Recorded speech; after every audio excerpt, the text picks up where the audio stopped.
ఇప్పటివరకు లలిత సహస్రనామాలు ఆహ్, సామవేద షణ్ముగ శర్మ గారిచే భాష్యం చెప్పబడిన శ్రీ లలితా విద్య ఆహ్, పుస్తక పఠనం చేస్తున్నాము. హ్మ్. ముందుగా ఆయనకి కృతజ్ఞతలు చెప్పుకుంటూ మొదట ఆహ్, శ్రీమాత శ్రీ మహారాజ్ఞి శ్రీమత్ సింహాసనేశ్వరి. అంటే ఇక్కడ అమ్మ గురించి తెలుసుకుంటున్నాము. అమ్మనే సృష్టి స్థితి లయకారిణి అని. తర్వాత అమ్మ చిదగ్ని కుండం నుంచి ఉద్భవించిందనమాట. ఇక్కడ దేవతలు ఆహ్, ఆ భండాసురుడొచ్చి దేవతల శక్తినంతా తీసేస్తే, వాళ్ళు పరమేశ్వరుని దగ్గరకొచ్చి వేడుకున్నారు. అప్పుడు ఆయన ఆహ్, గురు స్వరూపంగా వాళ్ళకి ఒక హోమగుండం రగిల్చి చిదగ్ని తనలో నుంచి చిదగ్ని అగ్ని తీసి హోమగుండం లగించారనమాట. ఆ గుండం నుంచి అమ్మ వచ్చారు. అమ్మ ఎలా ఉన్నారంటే ఎర్రని కాంతులతో స స కోటి సహస్ర కోటి సూర్యుల కాంతితో వచ్చారనమాట. రూపవర్ణనం చెప్పారు ఫస్టు. రూపవర్ణము అమ్మ అద్భుతమైన సౌందర్యం గురించి చెప్పారనమాట. అమ్మ కొప్పు నుండి కాళ్ళ వరకు ఎంత సుందరంగా ఉందో సర్వాభరణాలతో. ఎక్కడొచ్చారు అంటే శ్రీచక్రంలో ఉన్నారు అమ్మ అని చెప్పుకున్నామనమాట. అమ్మ ఆయుధాలు ఆహ్, వర్ణించారు. అమ్మ ఆభరణాలు వర్ణించారు. తరువాత అది లీలా వైభవం గురించి చెప్పారనమాట. ఆహ్, అమ్మ ఉద్భవించిన తర్వాత ఆహ్, అమ్మ అమ్మ ఎక్కడున్నారు అంటే పంచబ్రహ్మ మీద మీద కూర్చొనున్నారు. వాళ్ళెవరు అంటే బ్రహ్మ, మధుసూదన, శంకర, రుద్ర అండ్ సదాశివ వచ్చి ఆహ్, ఈ ఈ బ్రహ్మ, మధుసూదన, శంకర, రుద్ర 4 కోడ్లయితే అమ్మ ఉన్న దీనికి సదాశివ వచ్చి ఆహ్, ఆ బల్ల అనమాట. తర్వాత అమ్మకి అప్పుడు అమ్మని శివ అని పిలిచారు. తర్వాత ఆహ్, అమ్మకి పట్టాభిషేకం చేయాలనుకున్నారంట బ్రహ్మ. ఆ పట్టాభిషేకం చేసేటప్పుడు అమ్మ కామేశ్వరుడిని పెళ్ళాడింది అని చెప్పారు. అమ్మని అక్కడ కామాక్షి అని పిలిచారనమాట. దేవతలందరూ స్తుతి చేసి అమ్మని కాపాడమని వేడుకున్నారు. అప్పుడు అమ్మ ఆహ్, శ్రీ లీలా వైభవం చెప్తున్నారు. బండాసురుడిని ఎలా సంహరించింది అని చెప్పి. దానికి శ్రీచక్రం నుండి అనేక శక్తుల్ని పంపించిందనమాట అమ్మ. హ్మ్. స ఉద్భవించారు. శ్రీచక్రం నుంచి ఇన్ని శక్తులు ఉద్భవించాయనమాట. సంపత్కరీ దేవి, అశ్వారూఢాదేవి, వారాహి, రాజమాతంగి, ఆమెనే మంత్రిని అని అన్నారు. మరి తిథి నిత్య దేవతలు, మళ్ళీ బాలా త్రిపుర సుందరి వీళ్ళందరూ ఉద్భవించి ఆహ్, బండాసురుడి సేనలతో సేనల్ని సంహరించారనమాట. అంటే ఈ బండాసురుడు అనేవాడు ఎక్కడో లేడు. మనలో ఉన్న అసుర శక్తులే అనమాట. ఆహ్, వాటన్నిటిని ఆహ్, ఆహ్, ఎదుర్కొని ఈ సేనలన్నిటిని ఈ దేవతలందరూ ఎదుర్కొన్నారు. ఇప్పుడు అమ్మ ఆ కామేశ్వరుడిని చూస్తే ఆ చూపులో నుంచి గణపతి వచ్చారంట. ఆ గణపతి పేరు వల్లభ గణపతి. ఆహ్, తరువాత వల్లభ గణపతి వచ్చి ఆహ్, విఘ్న జయశీల యంత్రాన్ని ఆహ్, బండాసురుడు పెడితే దాన్ని ఆహ్, పోగొట్టారనమాట. దా సో, అది అది అది పెట్టేసరికి ఆ విఘ్న జయశీల యంత్రం వల్ల అమ్మవారి సేనలంతా ఉత్సాహం కోల్పోయారంట. సో, అది ఎక్కడుందో చూసి అది తీసేశారంట గణపతి. తర్వాత లలితాంబిక వచ్చారు. అమ్మ అనేక రకాల అస్త్రాలతో ఆహ్, అన్ని శక్తులను ఆహ్, నాశనం చేశారు. ముఖ్యంగా బండాసురుడు ఆయన శూన్యక పట్టణం. తర్వాత అందరూ దేవతలందరూ బ్రహ్మాది దేవతలు అమ్మవారిని స్తుతించారనమాట. తర్వాత ఇక్కడ పంచదశి మంత్ర వైభవము చెప్పారు. ఆహ్, పంచదశి వచ్చి పంచదశి మంత్రమే అమ్మవారు. అమ్మవారి ముఖమొచ్చి వాగ్భవ కూటము, కంఠం నుండి నడుము వరకు కామరాజ కూటము, మూడవది శక్తి కూటమనమాట. అది అమ్మ నడుము నుంచి కాళ్ళ వరకు ఉన్న చోటు. ఈ ఈ పంచదశి మంత్రమే అమ్మవారు అనమాట. పంచదశి చేస్తే మనకు అన్నీ వస్తాయి. మోక్షము, ధర్మార్థ కామములు, మనకు ఆహ్, చతుర్విధ పురుషార్థములు అని చెప్తాం కదా! ధర్మార్థ, కామ, మోక్షములు అవన్నీ వస్తాయన్నమాట. తరువాత ఇప్పుడు అమ్మవారి స్థూల రూపం చెప్పుకున్నాము. లీలా వైభవం రూప వైభవము, లీలా వైభవము, మంత్ర వైభవం చెప్పుకున్నాం. ఇప్పుడు కుండలిని కుండలిని స్వరూపము దాని గురించి చెప్పుకుంటాం.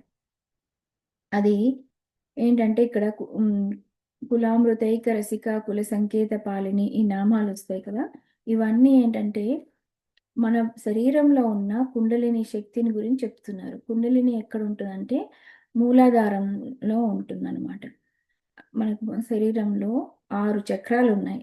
అవి మూలాధారము, తర్వాత స్వాదిష్టానము, మణిపూరకము, అనాహతము, విశుద్ధము, ఆజ్ఞాచక్రం. ఇవి ఎక్కడుంటాయంటే మన వెన్నుపూస లో ఉంటాయన్నమాట. ఇది. కానీ అంటే స్థూలంగా అక్కడ ఉండవు. కానీ సూక్ష్మంగా ఉంటాయన్నమాట. ఆహ్, సూక్ష్మం అంటే అది నాడీ మండలం వాటితో కనెక్ట్ అయ్యి ఉంటాయన్నమాట.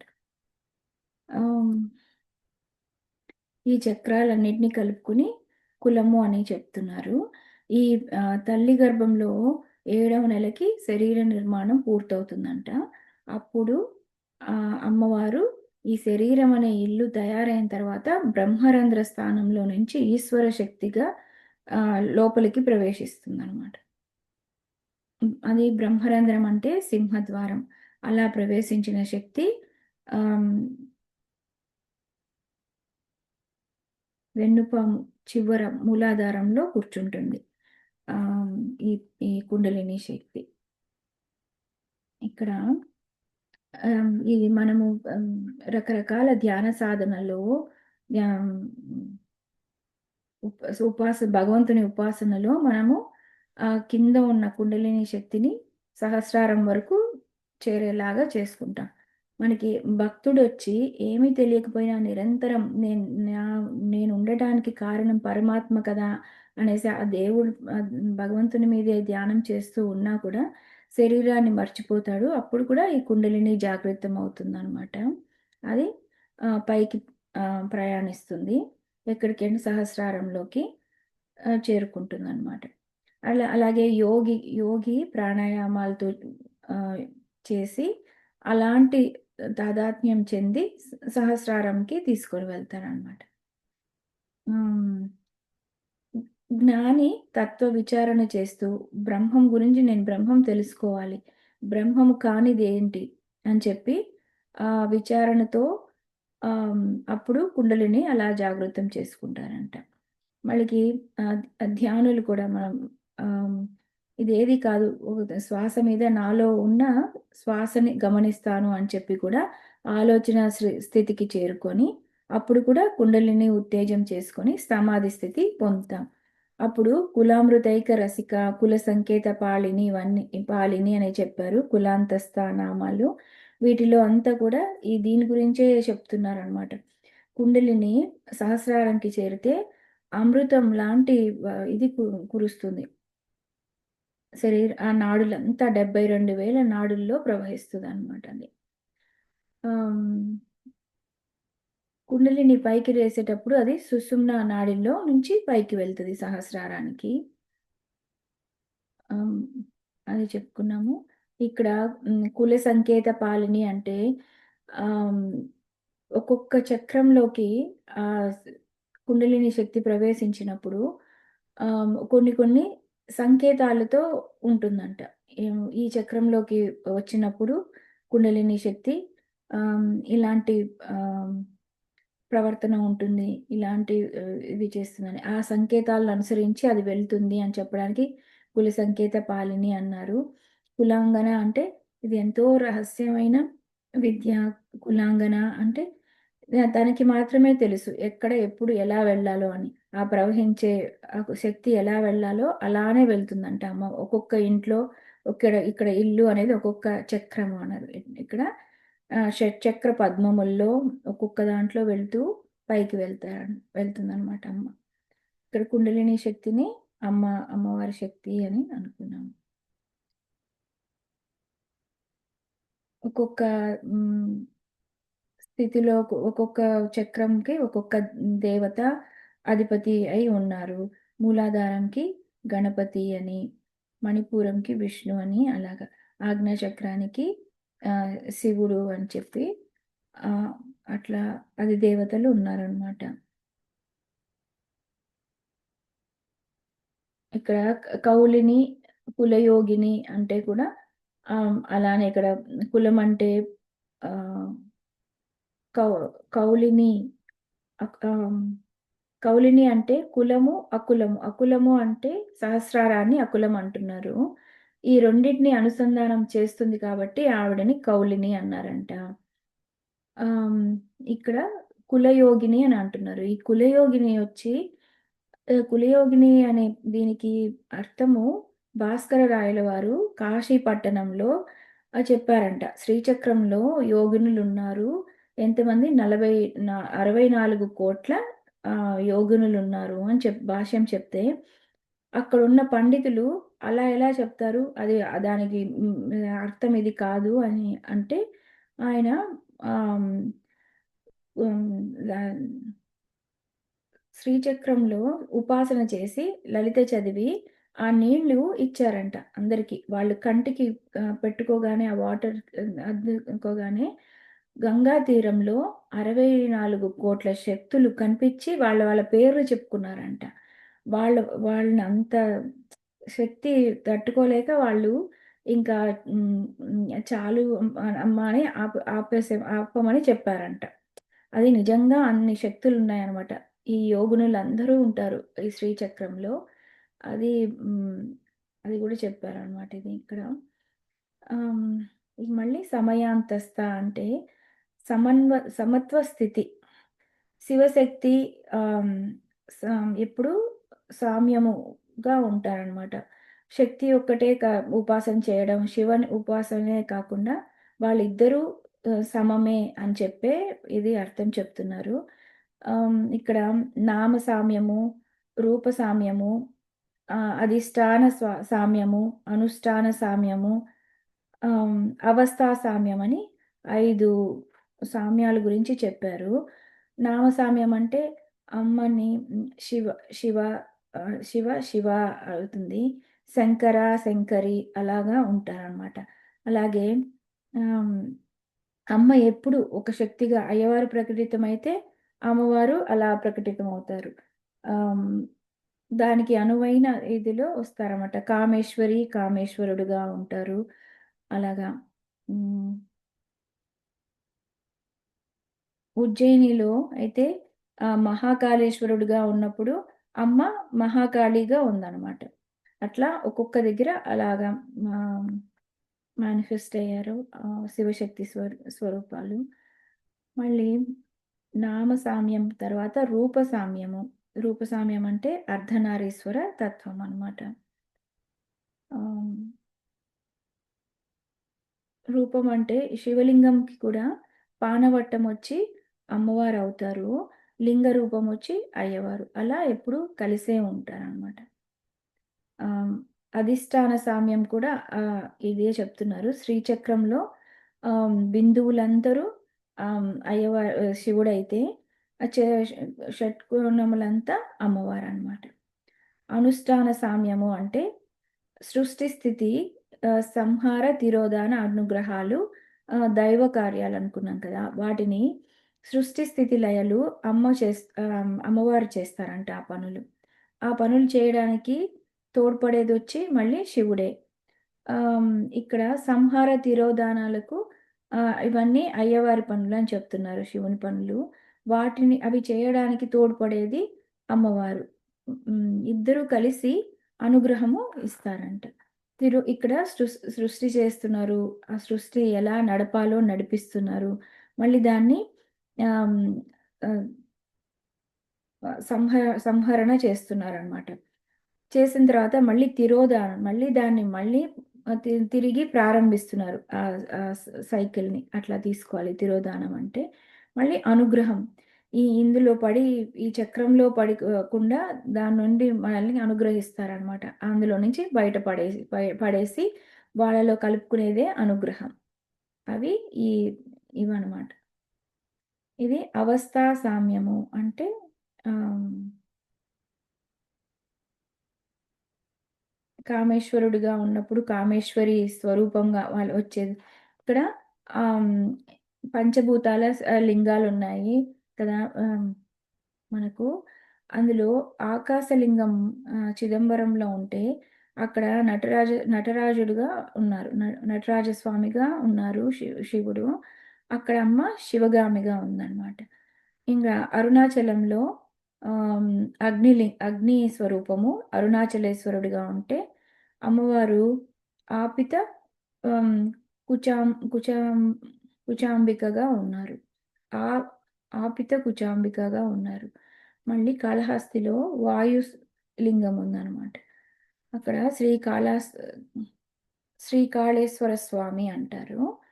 అక్కడొచ్చి అమ్మవారి పేరు జ్ఞానప్రసూనాంబగా ఉన్నారనమాట. ఆహ్, జంబుకేశ్వరంలో జలలింగము. ఆయన జంబుకేశ్వరుడైతే అక్కడ అమ్మవారు అఖిలాండేశ్వరిగా ఉన్నారు. హ్మ్. శ్రీశైలం ఇది కాదు. ఇదే కాంచీపురంలో ఆహ్, భూమి లింగం ఉందనమాట. ఆ లింగేశ్వర స్వామిని ఏకాంబరేశ్వరుడు అంటారు. అక్కడ అమ్మవారు కామాక్షి అన్నమాట. అలాగే శ్రీశైలంలో అయ్యవారు మల్లికార్జున స్వామిగా ఉంటే, అమ్మవారు భ్రమరాంబికా దేవిగా ఉన్నారు. ఇట్లా ఇద్దరూ కలిసి ఎప్పుడూ ఉన్నారు. శివశక్తి స్వరూపము. వాళ్ళిద్దరూ ఒకటే. ఆహ్, వాళ్ళకి భేదం లేదు అని ఇద్దరిని కలిసి ఉపాసన చేసేవారిని సమయాచారులు అంటారు. వారే సమయాచార తత్పర అని చెప్పారనమాట. ఇక్కడ ఆచారాల గురించి చెప్పుకుంటే ఆహ్, ఆ సమయాచారము అన్నారు కదా! శ్రీ విద్య ఉపాసకులు, ఉపాసన పద్ధతులు ఆహ్, చాలా ప్రసిద్ధంగా ఉన్నవి. సమయాచారము, దక్షిణాచారము, కౌలాచారము అన్నారు. సమయాచారమొచ్చి ఆహ్, అది ఆహ్, ఇంటలెక్ట్ మీద బుద్ధిని ఆహ్, చేసుకొని ఉంటదనమాట. ఫోకస్ చేసుకొని. అక్కడంతా హోమాలు చేస్తారు. ఆహ్, మన లోపల అమ్మవారు ఉన్నారు అని ఆహ్, దాన్ని భావిస్తూ చేస్తారనమాట. దక్షిణాచార వర్షిప్ ఉపాసనలో ఆహ్, శ్రీచక్రాన్ని ఉపాసిస్తారు. మళ్ళీ బయట అమ్మవారు స్వరూపంగా సువాసినుల్ని అట్లా పూజ చేస్తారనమాట. ఆహ్, కౌ కౌలాచారంలో ఏంటంటే, ఈ శరీరమే మనలో అమ్మవారున్నారు అని చెప్పి ఈ ఈ ఈ శరీరంతో ప్రారంభిస్తారు. ఈ శరీరంలోనే శ్రీచక్రం ఉంది. నాలోనే అమ్మవారున్నారు అనుకుని. అది కౌలాచారము. మళ్ళీ ఇవన్నీ ఒక్కొక్కటి దాటుకుంటూ ఈ కౌలాచారం నుంచి కూడా సమయాచారంకే వెళ్తారు. అంటే స్థూలం నుంచి సూక్ష్మం వైపు వెళ్తదనమాట. కౌలాచారంతో ప్రారంభించిన ఇది దత్త సాంప్రదాయాల్లో ఆహ్, షి షి షిరిడి సాయిబాబా, సత్య సాయిబాబా, పరమహంస యోగానంద, గణపతి సచ్చిదానంద స్వామి వీరందరూ కూడా ఆహ్, ఈ ఈ కౌలాచారాన్ని పాటించారంట. ఇది దత్తాత్రేయ స్వామి వారి నుంచి వచ్చిందనమాట. ఇంకొకటి ఉంది. ఈ ఆచారం ఏంటంటే వామాచారము. ఇది చాలా హ్మ్, ప్రమాదకరమైనది అని అంటారు. గురువు లేకుండా ఇది చేయకూడదంటారు. దీని గురించి ఆహ్, ఎక్కువ ఏం చెప్పలేదనమాట. వివరించలేదు. ఆహ్, ఇవన్నీ ఆహ్, రకరకాల శ్రీ విద్య సాధన పద్ధతులు. ఆహ్,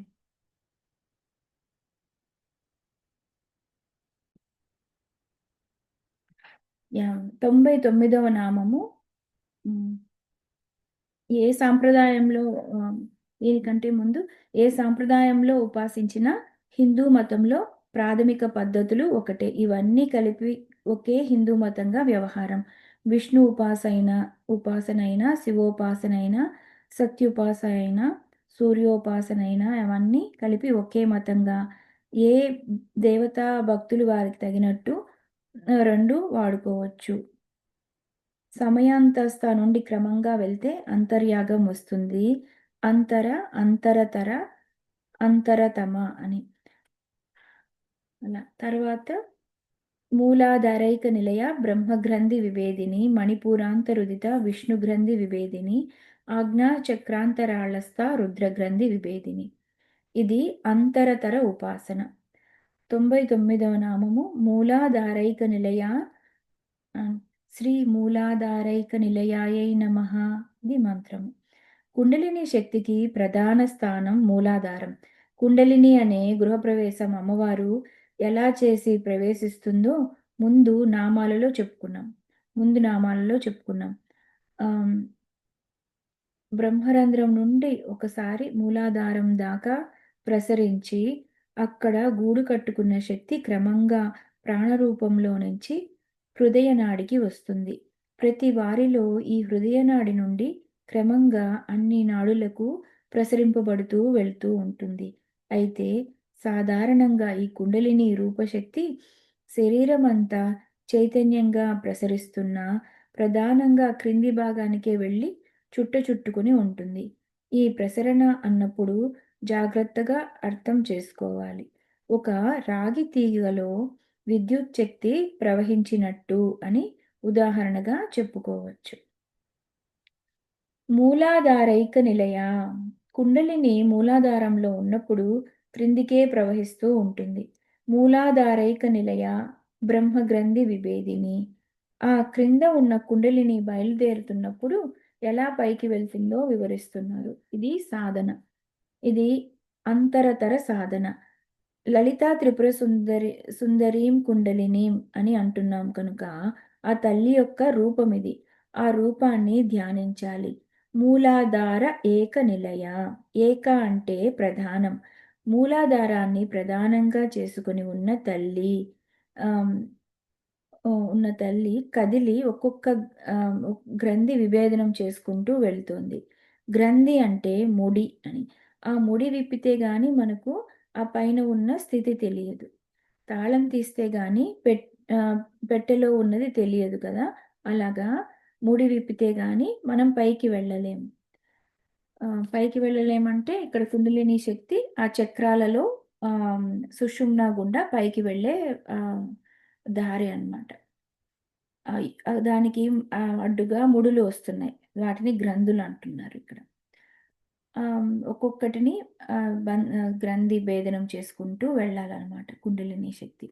యోగ శాస్త్రం గ్రంథి భేదన విద్య అని చెప్తోంది. వేదాంత శాస్త్రం కూడా ఈ మాట చెప్తోంది. విద్యతే హృదయగ్రంథిః ఛిద్యంతే సర్వసంశయాః క్షీయంతే చ అస్య కర్మాణి తస్మిన్ దృష్టే పరావరే అని ముండకోపనిషత్తు చెప్తున్న మంత్రం. ఇక్కడ విద్యతే హృదయ గ్రంథిః లోపల 3 విడిపోవాలి. ఆ పరమాత్మ అనుగ్రహం కలిగితే అప్పుడు ఆహ్, 3 ముడులు విడిపోవాలనమాట. ఆ 3 పరమాత్మ అనుగ్రహం కలిగినప్పుడే ఈ ఇవి విడిపోతాయి. దానికి మనం దృష్టి పరమాత్మ వైపే సాగాలి. పరమాత్మ దృష్టి మన వైపు పడాలి. పిల్లవాడు అమ్మ అని తల్లి వైపు నడుస్తూ ఉంటే అప్పుడు అమ్మ పిల్లవాడిని చూస్తూ పిల్లవాడి దగ్గరికి వస్తుంది. వీడు నా వైపు వస్తున్నాడని అప్పుడు ఎత్తుకుంటుంది. మన నడక అటు వెళ్ళకుండా హ్మ్. మన తిరుగుడు మనం తిరిగితే మన మానాన మనల్ని ఆవిడ వదిలి ఆవిడ పని ఆవిడ చేసుకుంటుంది.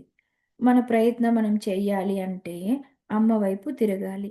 అలా తిరిగితే తప్పకుండా అనుగ్రహిస్తుంది అమ్మ.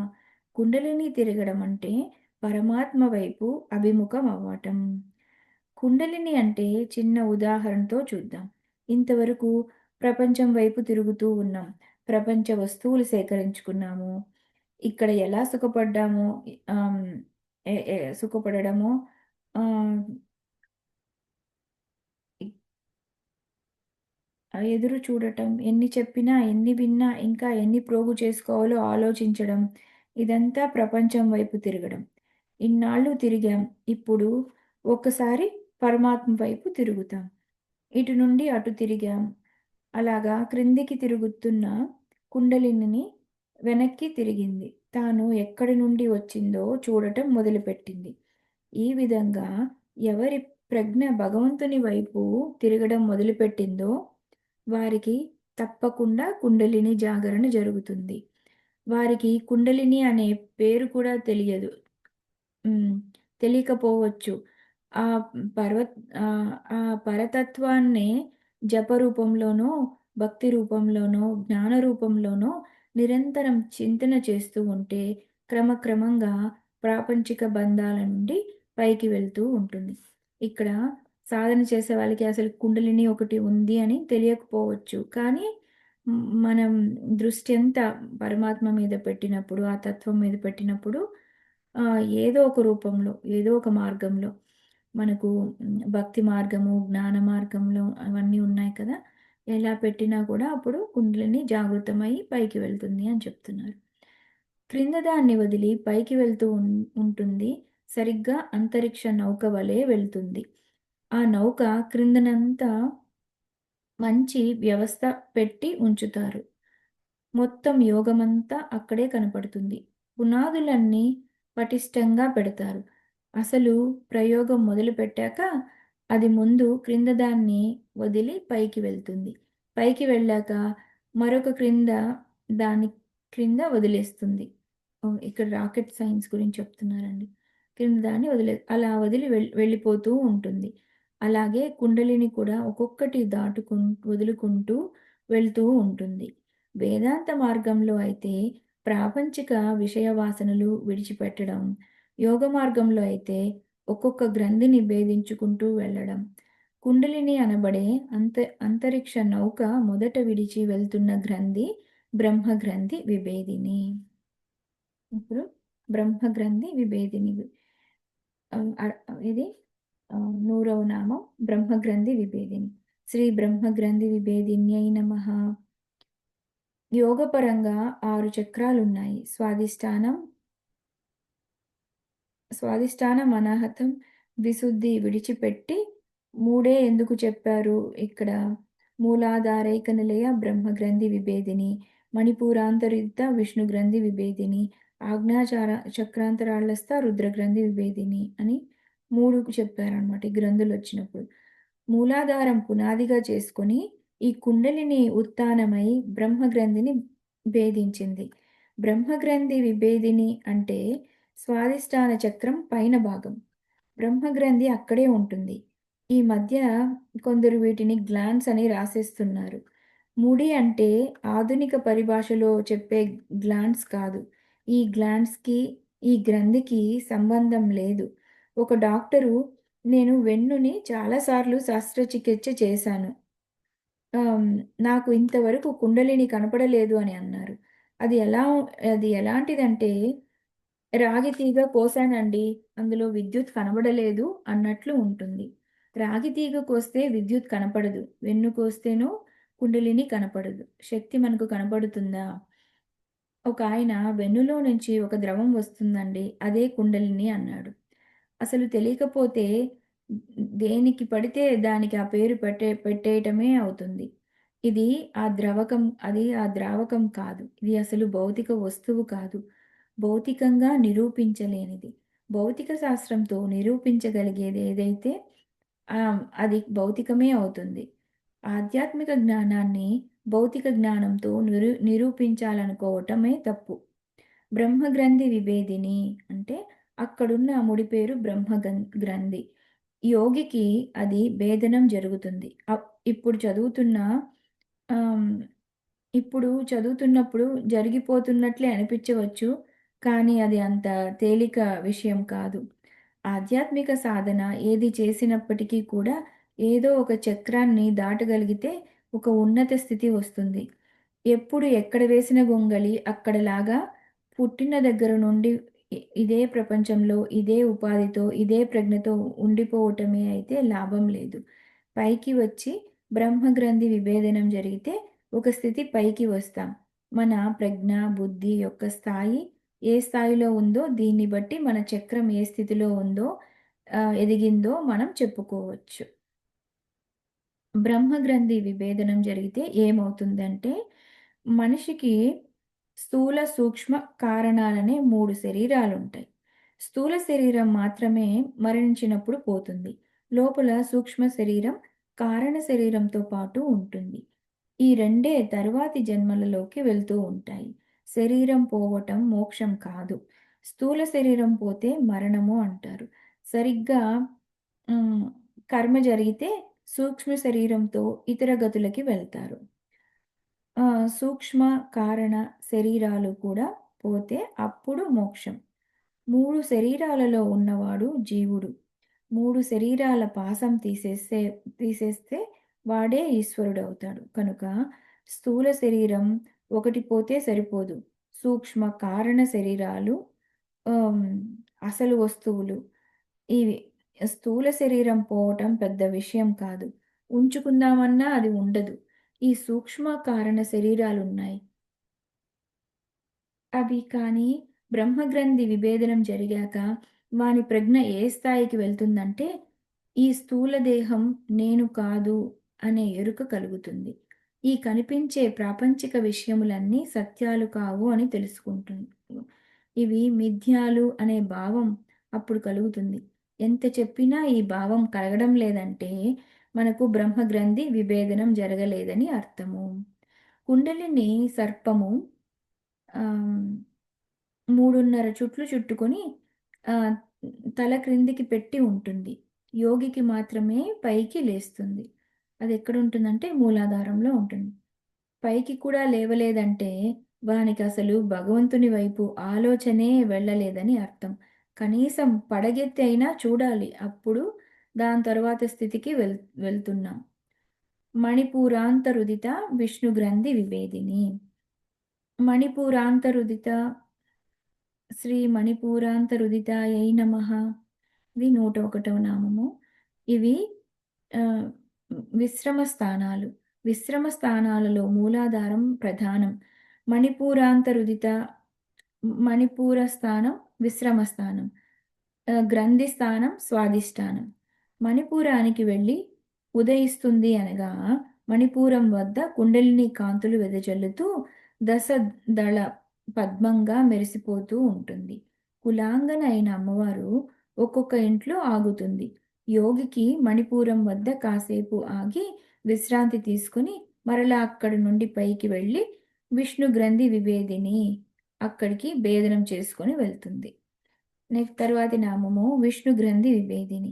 శ్రీ విష్ణు గ్రంథి విభేదిన్యై నమః. అనాహతానికి పైన ఉన్నది విష్ణు గ్రంథి. దీనిని భేదిస్తుంది. విష్ణు గ్రంథి భేదనం జరిగితే సూక్ష్మ శరీరము నేను కాననే ఎరుక కలుగుతుంది. మనస్సు, ఇంద్రియ చైతన్యాలు ఇవన్నీ కలుపుకుంటే సూక్ష్మ శరీరం. నేను అనుకునే కన్ను కాకుండా మన లోపల సూక్ష్మ శరీరంలో కన్ను అని ఒకటుంది. అది అది దర్శన శక్తి. సూక్ష్మ శరీరంలో ఇవన్నీ కలిసి ఉంటాయి. ఈ దేహం పోతే మరలా ఈ సూక్ష్మ శరీరం ఆహ్, పట్టుకొని పోయి ఇంకో దేహంలో దూరుతుంది. అక్కడ ఉన్న దర్శన శక్తిని ఇక్కడ కన్నుతో అనుసంధానం చేసుకుంటుంది. అలాగా ఈ సూక్ష్మ శరీరంలో ఇవన్నీ దాగి ఉంటాయి. కానీ కొందరికి స్థూల శరీరం నేను కాదంటే మనసు నేననుకుంటారు. ప్రాణం నేననుకుంటారు. కానీ ఇవి కూడా కాదు. ఇవి కూడా నేను కాదు. విష్ణు గ్రంథి విభేదనం జరిగితే సూక్ష్మ శరీరం కూడా నేను కాదు అనే స్థితి అర్థమవుతుంది. ఇప్పుడు 103వ నామము ఆజ్ఞా చక్రాంతరాళస్థ. శ్రీ ఆజ్ఞా చక్రాంతరాళస్థాయై నమః. అక్కడ నుండి బయలుదేరి అనాహతం దాటి ఆజ్ఞాచక్రానికి వెళ్ళాక మరొక మజిలీ తీసుకుంటుంది. మజిలీ వచ్చింది గనుక ఆజ్ఞాచక్రం. మజిలీ దగ్గర ఉదిత అన్నారు. ఇక్కడ స్థా అన్నారు. ఆజ్ఞాచక్రం లోపల కూర్చుంటుంది. అక్కడ సాధన చేయాలి. అందుకే పెద్దలు ఆజ్ఞాచక్ర సాధన చాలా విశేషంగా చెప్తారు. అటు తరువాత కొంతకాలానికి రుద్రగ్రంథి విభేదన జరుగుతుందన్నమాట. 104వ నామము రుద్రగ్రంథి విభేదిని. శ్రీ రుద్రగ్రంథి విభేదిన్యై నమః. ఆజ్ఞా చక్రాంతరాళస్థ దగ్గర రుద్రగ్రంథిని భేదించుకుని పైకి వెళ్తుంది. ఇంకా పైకి వెళ్తే సహస్రారమే. రుద్రగ్రంథి వేదనం జరగగానే కారణ శరీరం కూడా నేను కాను అనే స్థితి జరుగుతుంది. ఇది వరకు చేసిన కర్మల యొక్క వాసనలన్నీ గూడు కొట్టుకున్న చోటు కారణ శరీరం. జీవానుభవ స్థానం. దీనిని బట్టి సూక్ష్మ శరీరం పనిచేస్తుంది. ఇవి రెండూ కలిసి తిరుగుతూ ఉంటాయి. రుద్రగ్రంథి విభేదనం వల్ల కారణ శరీరం కూడా నేను కాను అనే ప్రజ్ఞ వస్తుంది. ఎప్పుడైతే స్థూల శరీరం, సూక్ష్మ శరీరం, కారణ శరీరం కూడా నేను కాను అని తెలిసిందో పాశములు 3 విభేదింపబడ్డాయి. ఈ మూడింటిలో ఏది నేను అనుకున్నా జీవుడే. పాశం ఛేదిస్తే ఇంకా పశువు కాడు. పాశం పోతే పశువు శివుడైపోతాడు. పాశశ్చేత్త పశుపాశ విమోచని.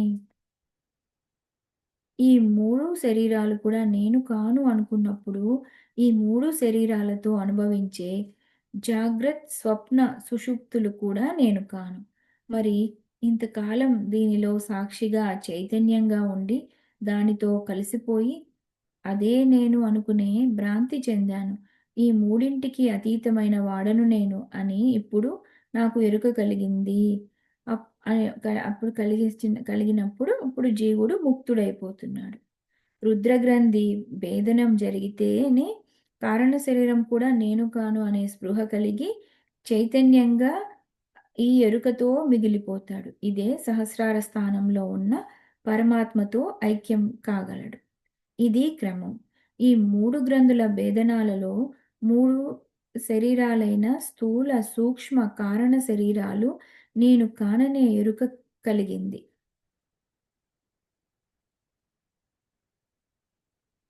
ఇది అని చక్కని క్రమం చూపించారు. ఎవరైతే రుద్రగ్రంథి భేదనం జరుగుతుందో వారికి కారణ శరీరం కూడా నేను కానని ఎరుక కలుగుతుంది. ఎరుక కలిగితే మరి వాడు బ్రతుకుతాడా? హిందూ సంస్కృతిలో చచ్చిన తరువాత వచ్చేది ముక్తి కాదు. ఇక్కడ ఇక్కడ పొందకపోతే తరువాత కూడా పొందలేదని చెప్తోంది. ముక్తి అంటే ఇక్కడే పొందాలి.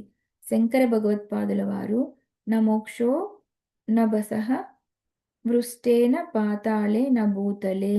మోక్షం అనేది ఎక్కడో ఆకాశపు కొనలోనో, పాతాళంలోనో, భూమిలోనో లేదు.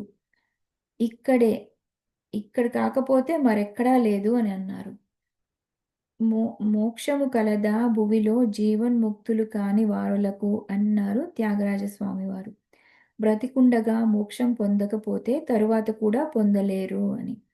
ఇతర మత సిద్ధాంతాలకి మన సిద్ధాంతాలకి సహస్రాంతం తేడా ఉంది.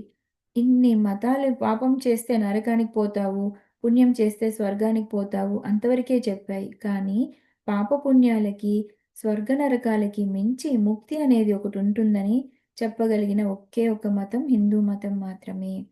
అందుకే ఇది సమగ్రమైనది, సంపూర్ణమైనది. రుద్రగ్రంథి భేదనం కూడా జరిగినప్పుడు జీవభావం పోయింది. అయితే ప్రారబ్ధవశత్తు శరీరం ఉంటుంది. కానీ ఆ స్థితికి వెళ్ళిపోయిన వాడు ఈ శరీరంతో ఉన్న ఈ శరీరం నేను అనే భ్రాంతిలో ఉండడు.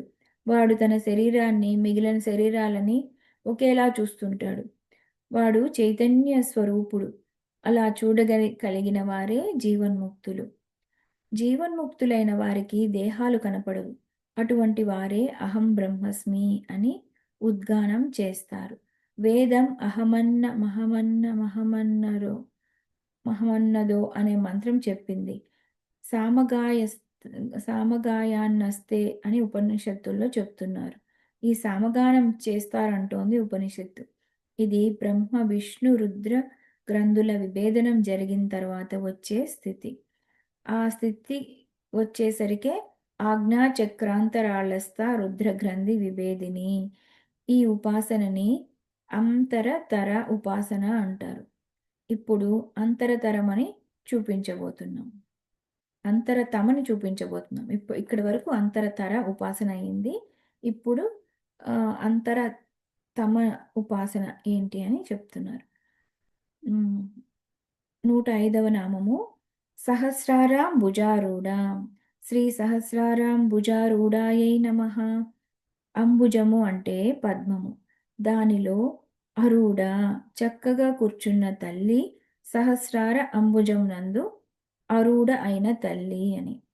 మనలో ఉన్న కుండలిని సహస్రారంలోకి వెళ్ళాక ఇంతవరకు ఏ శక్తి ప్రసరణ చేత నేను అనుకున్నానో ఆ శక్తి దేహానిది కాదు, శివునిదని తెలుస్తుంది. సహస్రారంలో శివశక్తులు ఏకమైపోయారు. ఆ స్థితే శివశక్తి ఐక్య రూపం. అదే జీవ బ్రహ్మ ఐక్యం. ఈ స్థితి ఏర్పడినప్పుడు కలిగే ఆనందం ఒక అమృతధారలా కురుస్తుంది. ఆ అమృతధారే సుధాసారాభివర్షిణి అని తరువాత నామంలో చెప్తున్నారు. ఇక్కడ 106వ నామము సుధాసారాభివర్షిణి. శ్రీ సుధాసారాభివర్షిణ్యై నమః. సుధాసార అభివర్షిణి. అభి అంటే మొత్తంగా తడుపుట. దీనికి ఉపోద్ఘాతం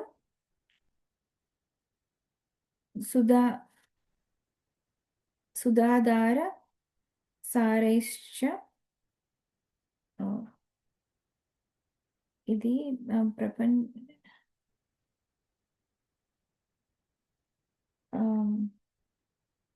సుధాసారైశ్చరణ యుగళాంతర్విగళితైః ప్రపంచం సించంతి పునరపి రసాంనాయ మహనః అని చెప్పుకున్నాం. అంటే ఇది సౌందర్యలహరిలో శ్లోకము. గురుపాదువులకి రక్త శుక్ల ప్రభామిశ్రం అంతర్ఘ్యం త్రైపురం మహః అని గురుపాదుకులకి దండం పెడతారు. అందుకని తల మీద పాదుకలు శటకోపం పెడతారు. అక్కడున్నవి శివశక్తుల పాదుకలు. వారు అసలు గురువులు. ఆ జ్ఞానం మనకి గురువుల ద్వారా వస్తుంది కనుక ఆ గురువులో దీనిని భావన చేయాలి. గురువు అంటే శివశక్తులే. శ్రీ గురుః సర్వకారణ భూతా శక్తిః అని భావనోపనిషత్తు తెలియజేస్తోంది. అమ్మవారే గురుమండల రూపిణి. సహస్రారంలో వారి పాదుకలు ఉంటాయి. అక్కడి నుండి ఆ శక్తంతా మనలో ప్రసరిస్తుంటుంది. తిరిగి అక్కడికి చేరుకుంటోంది. చేరుకోగానే సుధా సారాభివర్షిణి. అప్పుడు జీవన్ముక్తుడు అవుతున్నాడు. అక్కడ నుండి అమృతధార మనలో ఉన్న మొత్తం 72,000 నాడులను తడుపుతోంది. దానిని వివరించారు. అయితే ఇదంతా యోగం. ఇదంతా వేదానికి సంబంధం లేదంటే అది పొరపాటే. వేదంలో కూడా దీనికి సంబంధించిన మంత్రాలు ఉన్నాయి అని వివరిస్తున్నారు.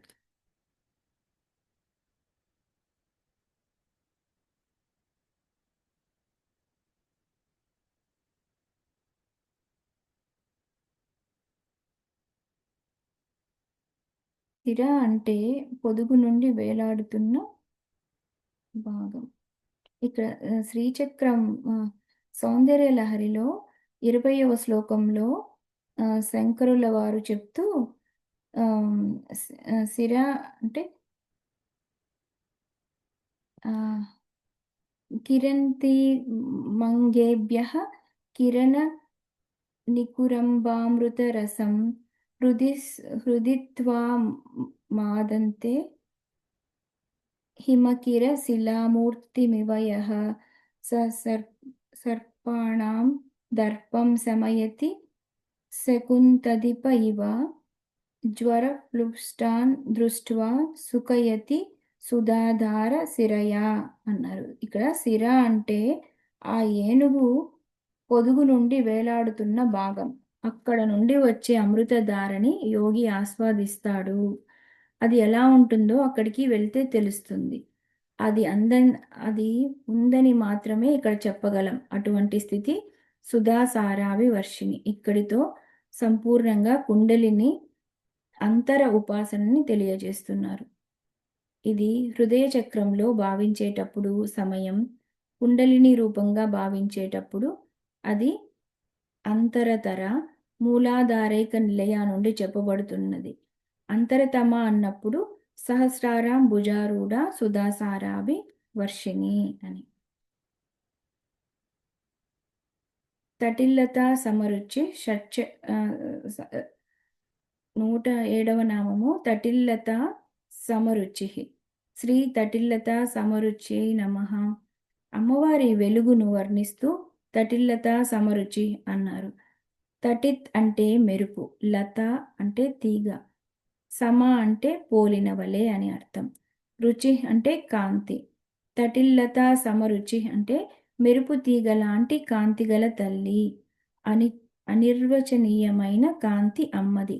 మనలో ఉన్న సుషుమ్న నాడి అంతటా కూడా ఆ తల్లే ఒక మెరుపు తీగ వలె ప్రకాశిస్తూ ఉంది.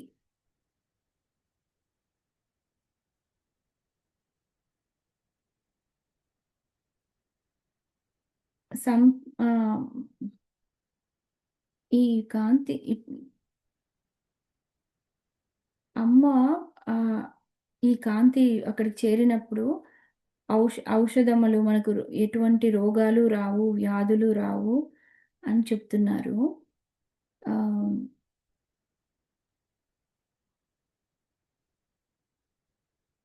అది ఆ, తర్వాతి నామము షట్చక్రోపరి సంస్థిత. శ్రీ షట్చక్రోపరి సంస్థితాయై నమః. అంటే ఈ ఈ నామంకి ఈ ఈ ఈ షట్చక్రాలలో అంతా అమ్మవారే ఉన్నారు అని చెప్తున్నారు అనమాట. ఇది 108వ నామం.